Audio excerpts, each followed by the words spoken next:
Y a-t-il... Oui, monsieur Succo. Oui, je voulais donner quelques précisions puisque j'ai siégé dans ce groupe projet en tant qu'élu. Donc il me paraît de mon devoir de faire mon retour d'élu. Donc notre intérêt pour le site de l'ancien FLEP, il n'est pas nouveau, puisque la première question qu'on a posée à son sujet, c'était au premier conseil municipal de cette mandature pour savoir s'il y avait des orientations, des perspectives. Donc précisément parce qu'on s'inquiétait de diverses orientations, en particulier celle de la vente du site, à laquelle nous nous sommes déclarés publiquement opposés en même temps qu'un grand nombre de remaniatoires. Donc là-dessus, il y a du suspense pour personne par rapport à l'idée qu'on peut avoir. Et nous nous en tenons toujours à cette affaire. Et puis, la deuxième chose, c'est qu'on a également des... Alors le mot anti est toujours difficile à manipuler, mais nous sommes tous sauf des pro-bétonnage dans ce lieu qui représente pour la commune quelque chose de particulier, de par sa situation, de par son enracinement dans la verdure. Voilà. Donc pour ce qui est du groupe projet lui-même, j'ai déjà eu l'occasion de faire part à Madame de Moustier à partir des documents de synthèse qu'elle nous a fait passer, que j'avais quelques divergences d'appréciation, mais ça surprendra sans doute personne ici. Sur le processus de participation, moi j'émets des réserves.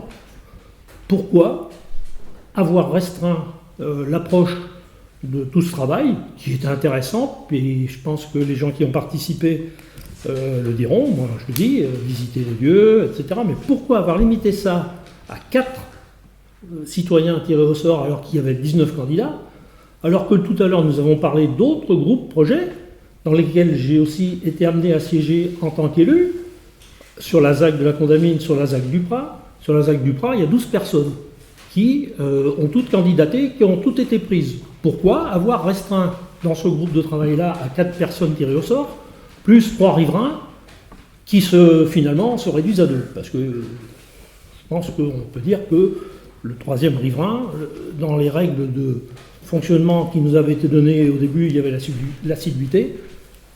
Bon, bref. Après, vous m'avez un peu interpellé il y a un an, au mois de juillet, lorsqu'on a amené en question diverses ce sujet sur la table, en nous suspectant de faire de la politique. Mais, alors je vais répondre oui, certainement, et c'est même pour ça qu'on a été élu pour faire de la politique. Et ce sujet, il est éminemment politique.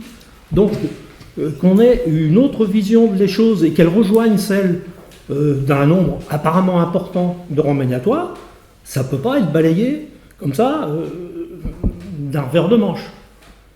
Oui, on pense qu'il y a une opportunité à garder ce territoire dans la commune, que c'est sa vocation, et que peut-être que c'est une différence d'approche. Pour nous, ce n'est pas l'opportunité financière qui pourrait se dégager qui crée le projet, mais on commence par faire des projets, et après, eh bien, on regarde comment on peut financer. Donc là, tel que ça nous avait été présenté, oui, mais enfin tel que ça nous avait été présenté dans une première mouture, c'était comment nous allons vendre cette parcelle, parce que ça a bien quand même été publiquement dit, nous allons vendre cette parcelle, quel genre de béton voulez-vous voir à la place? Puisqu'il y avait une liste, un catalogue, c'est un raccourci un petit peu, mais enfin, résidence ceci, résidence cela. Bon.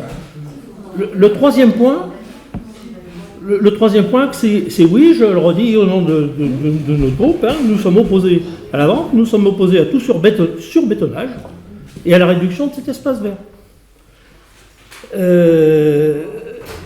Voilà, et puis la petite chose quand même qui, moi, m'a perturbé en tant qu'élu, c'est que vous avez donné les principales orientations qui se sont dégagées du travail de ce groupe, hein, et je suis d'accord, et que à la réunion où des experts sont arrivés, j'ai quand même personnellement senti, et je l'ai exprimé, une forme de lobbyisme municipal pour nous réorienter un petit peu sur l'introduction dans cet espace d'une résidence senior dont les membres du groupe projet n'avaient pas fait une priorité. Donc c'est politique et effectivement, je me positionne et nous nous positionnons là-dessus.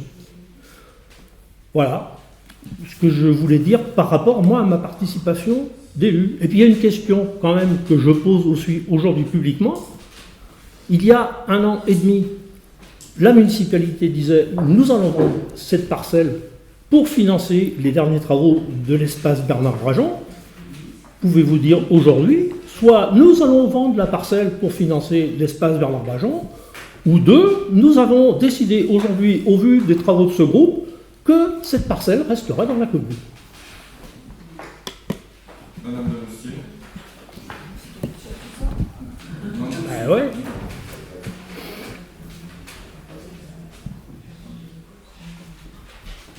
Donc, je ne sais pas à quelle question vous avez dit. C'était autant une information, excusez-moi, mais c'était autant, à part la dernière question, c'était d'abord une information et du conseil et du public sur le fait que, ben oui, il y a plusieurs approches municipales dans l'affaire. Mais je suis tout à fait d'accord sur la diversité d'approches. Je vais vous dire, franchement, ce qui me déçoit un petit peu, c'est que justement, vous rameniez en permanence le débat à ce qui était à l'origine, alors que le fait de réunir le groupe, de réfléchir sur les idées et de travailler ensemble a permis justement d'arriver à un consensus, et ça n'est pas utile, me semble-t-il, de ressasser éternellement la version qu'on a abandonnée. Quelque part, l'idée, c'est quand même de montrer que le groupe a servi à quelque chose, qu'il a avancé, qu'on est arrivé à des dossiers qu'on est prêt à creuser ensemble. Et la question du financement de l'espace Bernard Brageon, on ne l'a pas remis sur la table, c'est vous qui la remettez à chaque fois. Et quelque part, oui, il y a besoin d'un financement pour l'espace Bernard Brageon, comme il y aura besoin d'un financement pour les installations prévues, si on les envisage sur le site de l'ancien FEC. Mais ça, quel que soit le projet, il faut trouver du financement. Donc,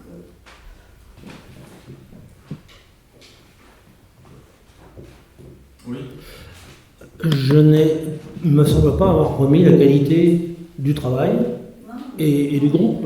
Contrairement à ce que vous dites, je trouve même qu'il a bien travaillé. non, mais c'est pas sur la qualité du travail. Mais Quant à la question du financement de l'espace Bernard Brageon, si je repose la question aujourd'hui et publiquement au conseil municipal, c'est parce qu'elle a été publiquement avancée. Et que lorsque j'ai posé, moi, en tant qu'élu, la question à l'intérieur de ce groupe, je n'ai pas eu la réponse. Est-ce que cette idée de vendre le FLEP a été abandonnée par vos soins ou pas? Je n'ai pas eu la réponse. Et juste avant, j'ai oublié une petite chose, c'est que dans l'approche de la restructuration de ce site, moi j'ai regretté personnellement qu'on n'ait pas inclus tous les bâtiments libres, et notamment l'orangerie, parce que ça aurait permis d'avoir une autre approche sur la restructuration de ce lieu. Donc c'est un choix que vous avez fait, voilà, ça nous a été imposé, il n'y aura pas l'orangerie, il n'y aura pas les anciens bâtiments de fonction, mais il est clair que par rapport, y compris aux propositions qui ont été faites et qui avaient recueilli un peu de, d'accroche sur un éventuel repositionnement du centre social, ça change la donne par rapport aux surfaces qui peuvent être engagées dans une restructuration. J'ai terminé sur... je vous cède la parole. Je voudrais ajouter juste un mot. Je suis d'accord avec vous. En tout cas, ce n'est pas moi ni nous qui sommes pressés à ce que tout ce travail d'approche débouche. J'avais écrit, et je ne l'ai pas dit tout à l'heure, personne ne demande de bâcler la reconversion de ce site en cours de ce mandat. Enfin, en tout cas, pas nous. La deuxième chose, c'est que je vous rejoins quand vous dites qu'il faut faire très attention aux mots qu'on utilise. Et c'est pour ça que lorsque je parlais et du travail du groupe et de notre approche, je n'ai pas employé je ne me suis pas interdit le bétonnage, mais j'ai employé le mot surbétonnage. Ça veut dire que tout le monde a été d'accord dans ce groupe pour dire, effectivement, on peut démolir, on peut reconstruire à surface équivalente ici ou ailleurs, mais ce qui semble s'être dégagé, c'est qu'il y a assez de béton dans le parc. Donc l'enregistrement fera froid, j'ai dit sur bétonnage. Et je voulais le relever.